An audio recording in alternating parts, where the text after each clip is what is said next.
price tank and then buy in. No one knew what the adoption amplifier would give you. Now I'm happy with what I got, happy with the results for sure. But there were times I was looking at the chart and I added up, okay, how much free hex did I get versus the price at its lowest point? If I were, my uncle doesn't know anything about this kind of stuff, so I told him what he wants to do because he has like $1,000 he wants to put in. Minus the gas fees or whatever, not including those, what you'd want to do, I think, is you want to sacrifice half. That way, if it is worthwhile and the price never gets that low, then you're in, you see. But if you look at any chart ever, price as soon as something comes out on the market, the first thing, price tanks. Like the process of price discovery on an open market involves finding the bottom. Once you found the bottom, once buyers and sellers discover what's the lowest price somebody's willing to take for it, then from that point on, price discovery happens in an upward direction. I think the first day is going to tank. Like everything else in history is going to tank the first day on the open market. So you want to have some in the sacrifice and some to buy the dip. That's my rant. Theoretically. Yeah. Billy, I would give you the example of Google IPO. So be careful about the assumptions about what price is going to do. But that's the strategy. The strategy I'm using for my money going in now and the new folks is I want to sacrifice in. I think Hex is is going to be the most appreciating asset between now and the sacrifice time. And I'm not guessing about the timeline. I'm going to go in every Sunday over the 30-day period and dollar cost average in. And if you want to wait and try to buy it on the open market, feel free to. There may very well be an opportunity to get in there. But your example about the Hex and the OA and the actually the big payday and the launch on the real open market with no AA closed, anytime along that timeline for the AA, almost anywhere, you were better off getting in early than you were after the AA closed. Oh yeah, disclaimer. I did get in like relatively late. Like I'm gonna put that in there.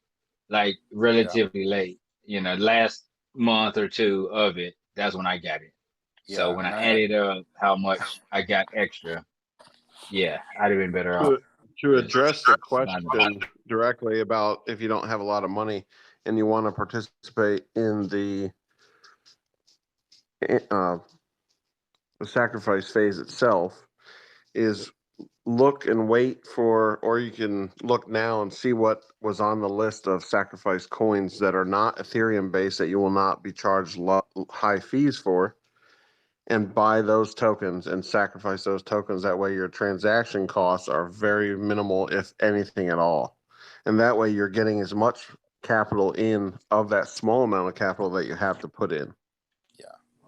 Good. And you can scale in multiple times throughout the sacrifice phase without having to worry about the transaction costs. Yeah, I think the notion of the I'll use the word hype, I guess, to get into Hex is an exciting one, because that the bags are pumping for everyone, but there's that limitation for the small guys, like the fees are just going to fuck them. So yeah. And that's why I mentioned what I did, because the other tokens, there's some of them that would cost pennies to send. So it's not a bad thing if you have a small amount of capital and you don't want to pay a huge amount of fees and you want to enter multiple times throughout the 30 days, your best bet for entering is something that has low transaction costs, which is not Ethereum at this time. So yes, your Ethereum-based tokens may go up in value, including Hex, but the others, at least you can get in for very cheap fees. Yeah. They should pin that. Somebody should. Are we going to link our Ethereum address? Well, I think the other thing. Could the gentleman who said he would enter every Sunday with a sacrifice explain that again, and what is the idea of The idea whole idea of just delaying? the idea is that on Sundays the gas fees are just going to be a little less likely to be higher. Okay. And why would you not just do everything the first week or first few days? Because Hex could be climbing. Aha. Okay. Got it. But it can also be climbing after Speculation, that. So right? yeah, exactly. It can also There's be climbing after the 7 days. There's no definite way that you're going to capitalize more than someone else that puts in different amounts of days. There is no best solution at this time because it's all unknown, and there won't be a best solution until it's over and you know what happened. So enter in the way that you believe is the best way, and the way that you can get in. So everybody's limitations are different. Yeah, and also to kind of just address, if I could just address what he was saying about getting in after pulse. I mean, you also got to kind of think you're going to be getting less pulse if you get in after. So do you want less pulse or do you want more? You might not pay as much fees. What Abracadabra talked about the little guys, because this idea is something that if there's people that might want to go in with $20, and it's just you can't do it. So maybe you use XRP or something that you can buy on an exchange and you can just amass it and sacrifice it. That is a really good point, Abracadabra. I am actually using that strategy as well. So yeah, and I guess the real intention by bringing the little guys on is that you're presenting them with the option to get in on Hex 2.0. You know, like Hex again when it was going to be cheap, and you can stake and get involved and do all of that stuff again, like we've all been reaping the benefits of for the past year or so. And so, yeah, then I think it just gives people that chance to get in cheaply and see their gains, like we've all been lucky enough to see over time. So yeah, that's right. Right, And yeah. and if you get into the sacrifice phase and you receive pulse when pulse comes out and you want Hex at that time, there'll be swapping available cheaply as well at that time. So, and yes, the price may dump when it first comes out, only because the people that bought in the beginning of the curve or that put in the most capital at the beginning of the curve have a possibility to multiply their gains by the end. So they may dump it at the, when it comes out, but that's their choice. That's a trader mentality. That's always going to happen. That happens in every market. That happens with people that want to get in on seed rounds and just want to capitalize from the seed round alone. So that's all going to be something that will come out in the wash. It's hard to say that it'll definitely happen, but it has trended to happen no matter what. Yeah. I get. Right. I mean, go ahead, Bruno. Go ahead. If things like Uniswap are going to be copied across and their liquidity pools are already in place, I wonder what's going to happen with the, if there's pools of ETH and Hex, for example, those liquidity holders, or surely that just converts over to, so there'll already be a bit of liquid tradability. I don't know if that's even a word, but yeah. But we've been wondering the same kind of thing, and we don't have specifics on how liquidity or if liquidity or how it's going to be transferred from one to the other, or if there's going to be limitations so there's not huge scalping when it comes out. I mean, it's really difficult to say how it's all going to work out, only because there's no details. Are we talking about at liquidity stakes?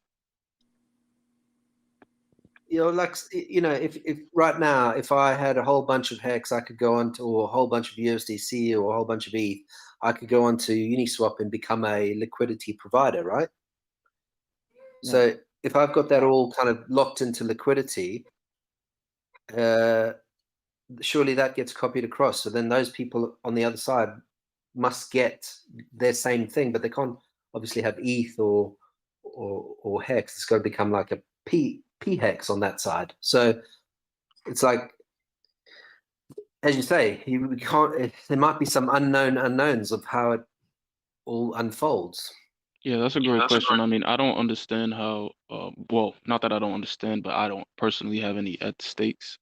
But from my understanding was that the only stakes that were going to get copied over were at Hex stakes, not any ETH It's not stakes just that were. Hex. So it's anything that happens to be an ERC20 contract, Correct, maybe correct, other correct. different types. NFTs, So correct, yeah, it correct, could be correct. anything. And there's other things that actually hold staking contracts as well, besides the well-known ones. There's probably tons of different ones that people don't even know about that that's the case. So any system state of an ERC20 is being copied. I don't know if the contract for like ETH staking is even an ERC20, so I don't think it is. I don't believe it is, but if I'm not mistaken, the other tokens are being copied as well, right? The 770s or whatever they're called. I'm not sure about that. That hasn't really been cleared that I know that I've heard. It I may be did see that. what's I did see happening. that in the chat. It could have been false information, but I did see that information in the chat. I'll verify that. Yeah. I mean, it's very possible, but I don't know that that's advantageous for the project because I don't know how relevant the NFTs, the way they're being used today, are or anything that anybody really cares to transfer over. To be honest with you. Well, I don't either. And I was listening to the live, and he kind of golfed at it. You know, he kind of laughed at it, saying, you know, good luck to you guys with your NFTs because they're all getting copied. Ha ha ha. Well, yeah, he might do that to prove a point as well. You're right. That might be just to prove a point that your specific one-off is not a one-off, and it never was anyway. It could be put out on multiple chains. It could be put out by multiple peoples. It's a JPEG. So now NFT use case further on will be far from just art. I mean, that's just scratching the absolute surface. The things below NFTs that are the actual use cases in the real world are going to be far beyond art. Right, tickets, all that stuff that Actually, they were talking about in the live. Go ahead, Sam. Anything that has a one-off can be used as an NFT. So anything. hey, like, so when we talk about which chain is, the users will determine which chain they find more valuable. I think the art, the gaming art NFT guys are going to end up staying with Ethereum because they're going to be like, well, my art, the original copy's over here. Like a lot of people be like, oh, sweet, I have 2 copies of it. But there'll be that sort of like materialistic, like, no, I paid for this specific JPEG. I don't want to let it go. And then there'll be a second copy of it. It won't be worth as much. Like those guys won't, maybe. But I don't know. Maybe they benefit. Maybe they benefit off of it. Maybe that brings another use case over. I mean, who knows? Oh, The you could have had example, 6 Blue Eyes White Dragons instead of just the 3. but the example I heard was if Tom Cruise owned a thing and he owns 2 of those things, is there value in the second thing that he owns? And the answer was yes. So the NFTs also have an ability to make a market for their privately held items. There is no NFT on Ethereum. They don't upload the GIFs to Ethereum. It's hosted something somewhere else. What you have is a hash and a URL to the picture. This is a joke. Well, it's Yeah, a that's what. joke, but there's some real value there. I don't personally like them, but there's real value that's created in that hash. Yeah, but if they are hosted in AWS, the AWS host can go down, that person never access the JPEG anymore. Sure. Normally these NFTs are just a hash and a URL to a other server outside of the blockchain, right? Yeah, So it's Sure, not a but there's real NFTs. NFT. it's not a real thing. It's not a real thing. You don't own any crap there. It's just ridiculous. If you could upload the GIF or the video to the Ethereum network, then yes, that's different. But Right. it would not handle that. I know other blockchains are doing the right way, but Ethereum cannot handle this. I have a question. I just hopped on the voice chat, but I think I overheard you guys talk about the ERC20s getting copied onto Pulse. So I think I heard someone mention it, I'm not sure. I just wanted to clarify. So if I have an ERC20 staked, would that be automatically copied onto the Pulse network? or no? What type of ERC are you